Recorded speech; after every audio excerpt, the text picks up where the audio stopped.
Acara kedua telah selesai. Menginjak acara yang ketiga, yaitu materi. Materi akan disampaikan oleh beliau, Bapak Muhammad Sihabul Mahirudin. Waktu kami haturkan kepada Bapak Muhammad Sihabul Mahirudin. Assalamualaikum warahmatullahi wabarakatuh. Alhamdulillahilladzi faddala bani adama bil ilmi wal amal. Allahumma sholli ala sayyidina Muhammad wa ala ali sayyidina Muhammad, amma ba'd. Yang saya sayangi, saya cintai semua anak-anakku, siswa-siswi SMK Negeri 1 Musuk. Alhamdulillahirrahmanirrahim, dalam kesempatan bulan Ramadan ini kita semua masih diberi oleh Allah kesehatan untuk menjalankan ibadah puasa. Semoga Allah menerima puasa kita, ibadah kita semua, amin Allahumma amin. Dan semoga pandemi virus corona yang hari ini menjadi wabah dunia segera hilang. Allah segera menghilangkan wabah ini di Indonesia dan di dunia, amin Allahumma amin. Dalam kesempatan yang baik ini, mari kita belajar mengaji tentang hukum-hukum fikih, terutama hukum puasa. Di sini nanti saya mau menyampaikan untuk materi pertama pesantren Ramadan online tentang bab puasa. Nanti yang selanjutnya ada Pak Anto, ada Bapak Mahfur juga akan menyampaikan materi, dan nanti saya minta setelah kalian mendengarkan, kalian bisa mereview, meringkas apa yang saya sampaikan. Dalam urusan puasa, Allah sendiri telah berfirman dalam Al-Quran, yang dimana Allah berfirman menggunakan kata yang pasif, kutiba alaikumus syiyama kutiba alal ladzina min qablikum la'allakum tattaqun. Kenapa kok menggunakan kutiba, tidak langsung menggunakan kalimat aktif, yaitu Allah memerintah tapi telah diperintahkan. Itu menunjukkan bahwa ibadah puasa itu adalah ibadah yang sangat berat bagi orang-orang yang iman. Kita lihat sekarang fenomena di luar, banyak orang yang maaf dia tidak ada udzur syar'i, dia tidak berpuasa. Jadi saya minta kesempatan kita masih ada 12 hari, 13 hari ke depan, kita gunakan semaksimal mungkin untuk berpuasa. Yang perlu diingat tentang berpuasa yaitu adalah beberapa syarat dan rukunnya, sebab kita tahu bahwa yang membedakan ibadah dengan adat kebiasaan orang adalah niat. Kita tahu makan itu juga adat manusia, tapi ketika diniati untuk menjaga tubuh agar kuat untuk beribadah, beraktivitas, maka jadi ibadah. Menahan lapar itu sama dengan puasa. Yang menjadi pembeda apa? Niatnya. Niat itu yang menjadi pembeda. Ya, di sini saya mau membahas tentang bab puasa. Ini saya membaca kitab Safinatun Najah, kitab tipis yang hari ini masih dikaji di pondok-pondok di seluruh Indonesia sebagai acuan fikih dasar untuk pemula. Bismillahirrahmanirrahim. Faslun yajibu shaumi syahri Ramadan. Diwajib puasa Ramadan. Siapa yang wajib? Ala kulli muslimin mukallafin. Dibagi setiap orang Islam yang mukallaf. Di mukallaf sudah balik akil. Di saya kira anak-anakku semua di sini kelas 11, kelas 10 sudah mukallaf semua. Yaitu maka wajib bagi kalian untuk berpuasa. Wala yasihhu min haidin wa nufasaat, dan tidak sah berpuasa bagi orang yang haid dan orang sedang nifas. Ya, ini mungkin sebagian anak-anak perempuan, anak farmasi, anak akuntansi ada yang lagi haid, maka puasa bagi kalian tidak wajib. Nah, nifas gak mungkin, sebab nifas itu bagi orang yang habis melahirkan. Di masa ada anak kelas 11 habis melahirkan, kan gak ada.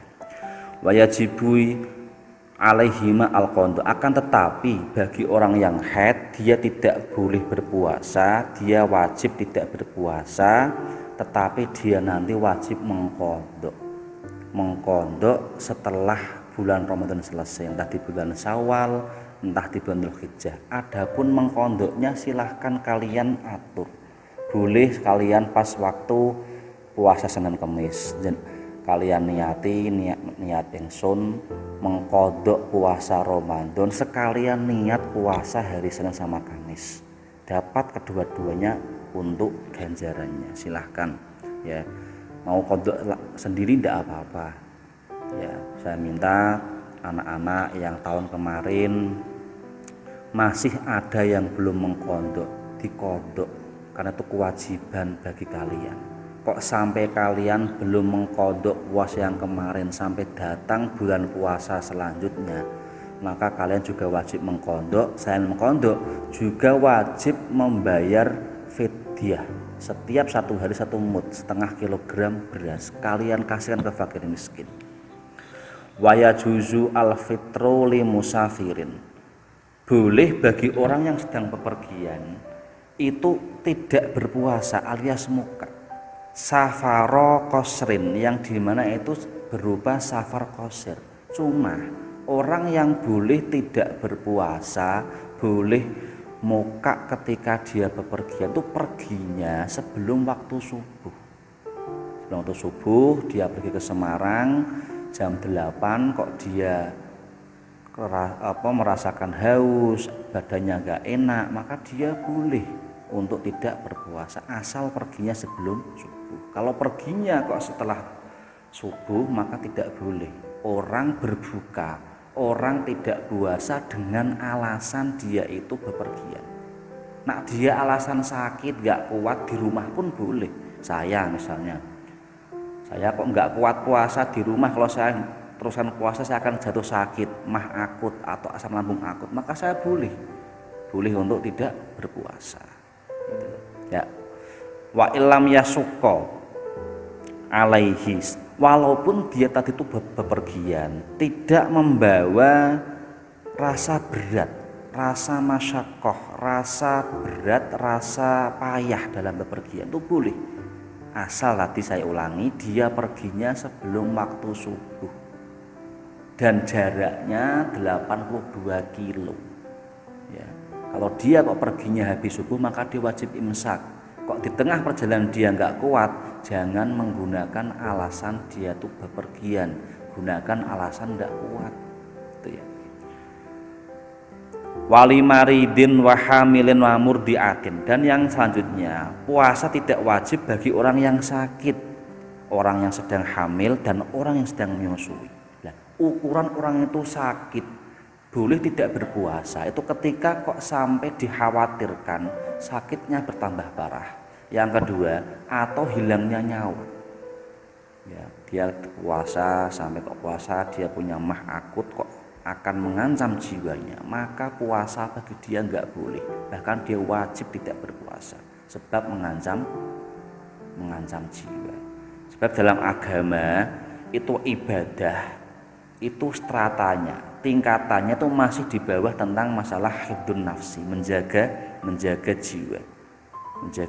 Saya contohkan orang itu yang namanya memakan bangkai itu tidak boleh. Tapi ketika dia nggak makan bangkai, dia itu akan mati, maka dia wajib memakan bangkai. Puasa itu wajib bagi orang yang mampu sehat. Ketika dia itu kok punya penyakit yang kronis, kok kalau dia nggak makan tempo 4-3 jam dia akan mati, maka dia wajib untuk makan dan tidak usah berpuasa. Dan termasuk orang yang hamil, baik dia hamil trimester pertama, kedua maupun ketiga, kok dia itu merasa kalau dia hamil nanti khawatir janinnya itu ada apa-apa, maka dia boleh tidak berpuasa. Cuma kalau dia itu kok mengkhawatirkan anak yang dikandungannya, maka selain dia wajib qadha juga wajib dia itu membayar fidyah. Setiap 1 hari itu setengah kilogram makanan pokok setempat dan dikasihkan ke fakir miskin. Termasuk juga orang yang menyusui.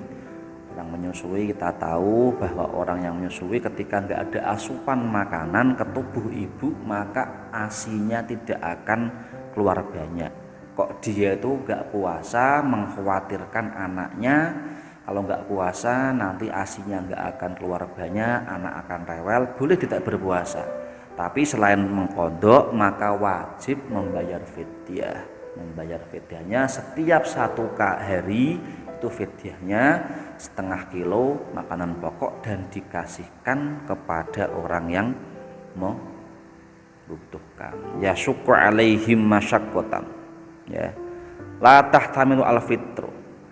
Kemudian dia merasakan payah yang sangat payah, la tahtamilu, dan tidak tahan kalau dia itu tidak berbuka puasa. Wa yajibu alaihim al-qada'u, dan dadi di antara orang yang sedang sakit, orang yang hamil, orang yang menyusui, maka wajib mengqada'. Wa yajibu at-tabyitu wa ta'yin. Selanjutnya, kewajiban orang berpuasa itu adalah tabyitu niat, membaca niat di malam hari dimulai dari masuknya waktu maghrib atau pas buka puasa sampai sebelum fajar shodiq, itu wajib. Beda sama sholat. Kalau orang sholat itu kan niatnya kan pas berbarengan dengan takbiratul ihram.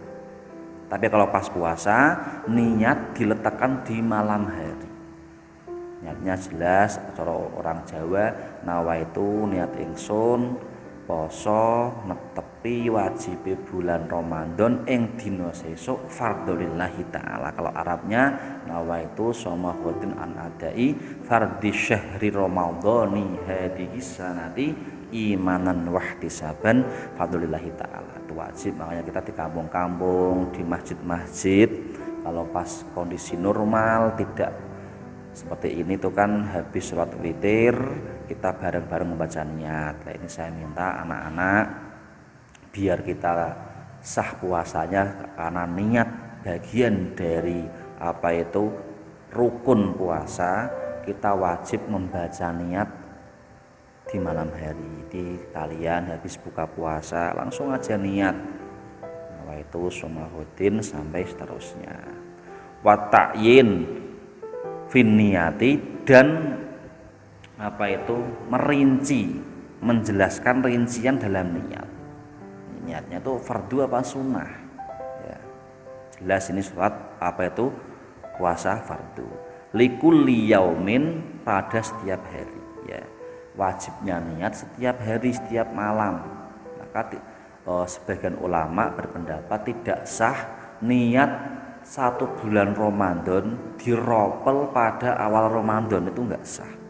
Makanya sudah betul tradisi di kampung-kampung, di masjid-masjid, di mushola, di desa-desa kita semua habis sholat raweh itu kita membaca niat bersama-sama ya. Wal imsaku, dan yang seterusnya adalah wajib menjaga anil jima'i wal istimna'i, dari ini untuk yang sudah bersuami istri, yaitu mengumpuli istrinya itu nggak boleh ya, nggak boleh, itu nggak boleh. Nanti kalian kalau sudah menikah atau ada mungkin keluarga kalian kok sampai ada yang mengumpuli istrinya di siang hari, tolong diingatkan, tapi itu sangat besar sekali kafaratnya. Orang yang mengumpuli istrinya di siang hari itu kafaratnya itu sangat-sangat berat. Yang pertama, memerdekakan budak, sekarang nggak ada budak. Yang kedua, puasa 3 bulan berturut-turut. Terus kalau nggak kuat mengasih makan 60 orang, setiap orang 1,5 mud ya, itu sangat berat. Wal istiqoati.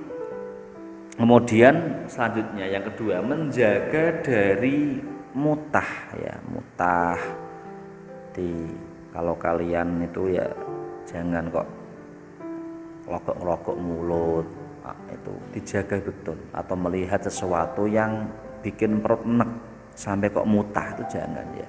Sebab mutah itu termasuk sesuatu yang membatalkan puasa. Wa anir ridati, selanjutnya menjaga dari kemurtatan. Ini saya minta anak-anak ya, termasuk sesuatu yang bisa menjadikan kita itu keluar dari Islam, itu menyepelekan hukum-hukum yang telah diwajibkan Allah, diwajibkan Rasul kepada kita semua. Kayak sholat, kalian nyepelek lah apa sholat kuwi, gawe apa sholat kuwi.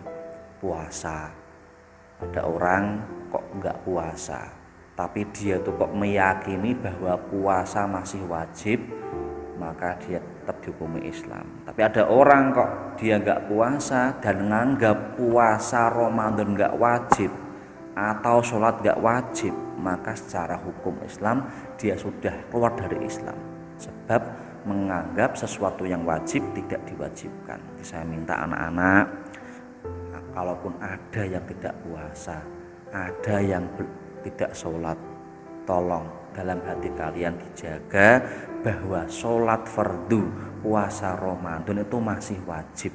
Biar secara akidah, secara fikih kalian terjaga, tidak keluar dari Islam. Sebab kalau ada orang kok enggak puasa, dia meremehkan dan menganggap sholat tidak wajib, maka secara hukum fikih, secara akidah dia sudah tidak dihukumi Islam.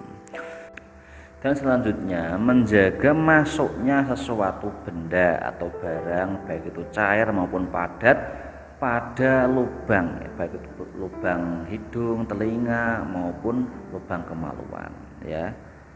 Itu kita jaga. Makanya para ulama fikih itu membuat batasan, kalau bisa orang ketika qaudil hajat BAB di waktu bulan Ramadan diusahakan itu malam hari, biar menjaga nanti kalau ada kotoran yang balik lagi ke lambung, itu secara hukum membatalkan puasa. Termasuk kita sering zaman kita kecil ya, ada orang bilang kalau BAB di sungai jangan berendam, nanti kalau pas kentut kok airnya masuk itu membatalkan puasa ya. Kita bikin analogi, botol kosong kita masukkan ke air, kan ada gelembung udara, berarti ada air yang masuk ke dalam botol. Sama halnya dengan kita itu kentut di dalam air, itu ada air yang masuk ke dalam tubuh lewat lubang kemaluan. Jadi saya minta dijaga. Adapun ketika kok kalian wudu, itu kan masih disunahkan untuk berkumur itu sunnah. Terus ada enggak apa itu air yang masuk ke dalam mulut? Ya nak suruh kita kok bersih 100% enggak bisa. Ya, mungkin ada sedikit kecil yang masuk ke dalam tenggorokan kita. Cuma cara hukum fikih itu kan dimakfu. Tapi jangan langsung kamu kok habis kumur kamu kok meludah terus, nanti malah kering tenggorokan kamu, malah kering ya, malah lemes puasa kamu. Jadi tetap hukumnya orang yang berpuasa itu masih sunnah berkumur selama berkumur diuntahkan ya, tidak bebas diminum. Nah langsung diminum ya batal puasanya ya. Itu termasuk sunnah juga sebelum waktu zawal, sebelum waktu zuhur untuk bersiwakan, siwak. Nah, termasuk sekarang sudah modern, ada pasta gigi, ada sikat gigi, itu sudah memenuhi syarat sunnahnya siwak. Ya, kalau setelah itu untuk siwakan dimakruhkan, makruh kecuali ada hajat. Contoh kalian pengen bertemu dengan seseorang, kok mulutnya kok merasa tidak sedap, nggak pede ketemu orang, takut menyakiti, maka untuk itu dikecualikan ya, ya. Mungkin ini sebagian kecil tentang hukum puasa. Saya minta masih ada waktu 13 hari ke depan, digunakan betul-betul untuk kita bertakarrub kepada Allah, memohon kepada Allah semoga kita semua selalu diberi kesehatan sama Allah, dijaga jiwa raga kita, kemudian orang tua kita yang sudah meninggal diampuni sama Allah, terus yang bekerja hari ini bekerja diberi kemudahan, diberi rezeki yang barokah, yang manfaat. Yang ketiga, berdoa semoga virus corona ini segera hilang di muka bumi. Mungkin ini yang bisa saya sampaikan. Nanti saya minta kalian bisa meringkas apa yang saya sampaikan tadi tentang hukum berpuasa, kewajiban berpuasa, kemudian larangan bagi orang yang sedang berpuasa. Ya, saya minta tolong ditulis, nanti difotokan, kemudian dikirim ke wali kelas kalian. Jadi kita berdoa, kita membaca Fatihah sekali lagi. Semoga Ramadan kali ini kita semua diampuni oleh Allah segala kesalahan kita, dosa orang tua kita, dosa semua guru-guru kita, dan semoga penyakit wabah ini segera hilang dari muka bumi ini. Wa ala ma nawabihi salafun sholihun. Al-Fatihah. Bismillahirrahmanirrahim. Alhamdulillahirabbil alamin arrahmanirrahim maliki yaumiddin iyyaka na'budu wa iyyaka nasta'in ihdinas siratal mustaqim siratal ladzina an'amta 'alaihim ghairil maghdubi 'alaihim waladdallin.